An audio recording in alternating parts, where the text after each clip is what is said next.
Well, the subject today is healing. When we think of healing and praying for healing, we think of a result, right? We think of, are all the symptoms gone or are the symptoms not gone?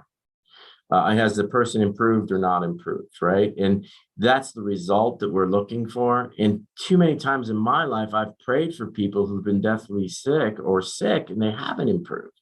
But what I do understand is the healing process of the Holy Spirit in a way, or let's say faith in a way where, God is with us in the tragedy. God is with us in the illness. God promises to never leave us or forsake us. And I think more times than not in our world today, especially outside of, the Western world, people need to understand that because there will be suffering, right? Mm-hmm. There will be pain. And ultimately, none of us get out of this thing without death.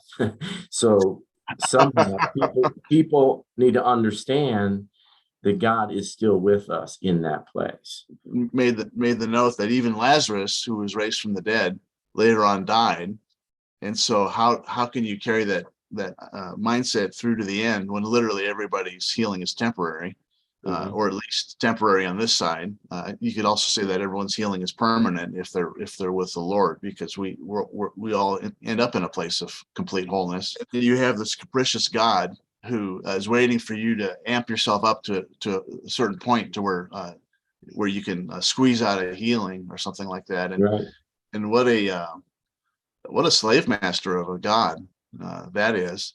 Mm-hmm. I know for me, I have got to see some cool healings, but most of them have been in situations where somebody else's faith was really amped up, and I just happened to be the light switch that they turned on, the conduit. Particularly in India, and that's one thing I love about missions trips is that the people there don't know that you're a knucklehead. They think you're the God's going to heal through you, and He does. It's just crazy. Maybe there's a few people where it happens a lot more than others. I'm sure that's true. Alex, therein lies the problem. Is what we see these people who are healers. Right. And they have ministries they go around the country and healing, crusades. I mean, at least in the olden days, they used to do that. And we would look to these people. And for a while, I wanted to be one of these people because that's what God was doing. And that's where God was. That was evidence of God moving in that person's life, that they would have this, this whole outbreak of healing happening. So we're looking to this person as a healer, rather than looking to the healer themselves, right? Yeah. There is a danger. Or people look for revival movements for healing. So let's hop in the car and go to wherever it's happening. Let's go to Toronto. Let's go to Pensacola. Or dang it, too bad they shut down Asbury so quick, because we could have gone there and got our right. healing.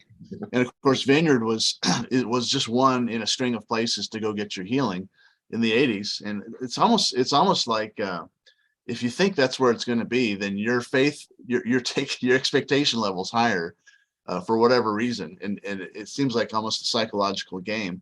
But I've always chafed at the idea of you got to go somewhere else to get it.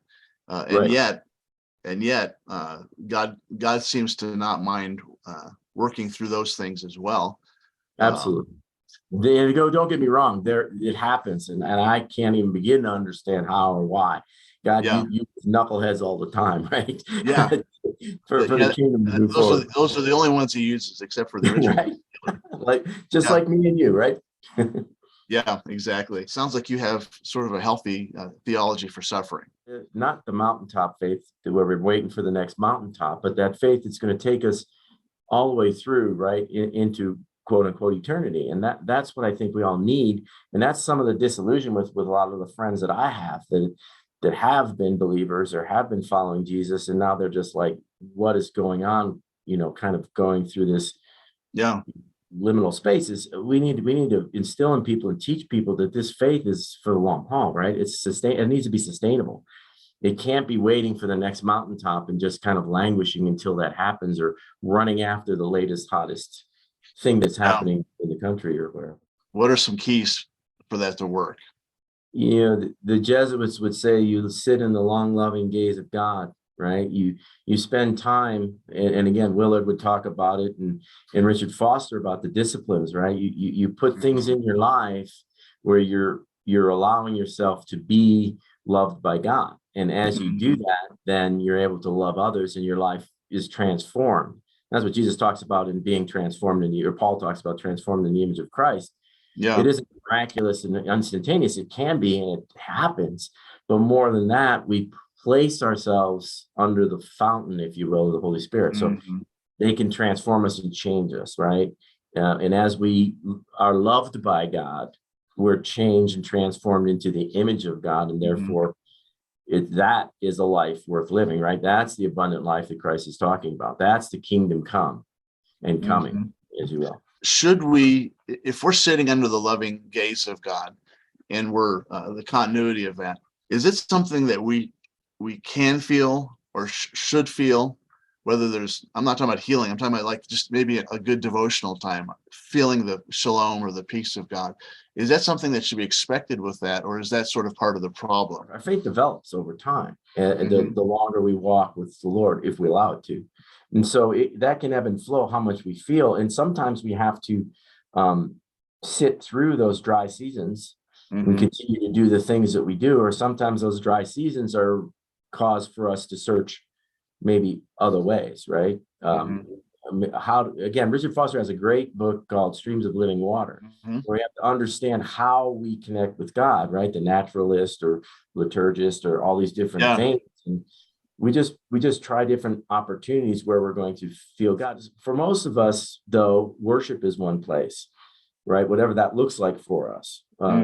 This time of just being with other people and just focusing in on God, that corporate time together. So, preaching, teaching for some of us, it is. Some of us, it's nature, right? So we just find those places where we do feel that, but we can't look to the feeling, right? The buzz to be the cause, because I can go to a Rolling Stones concert and get kind of that buzz, not from the atmosphere of the smoke, but just from the vibe of the music or whatever it is, or whatever your favorite band is, right? You get a little bit of that. If you would say I could get a buzz from the early Stones, but not from the later Stones. There you go.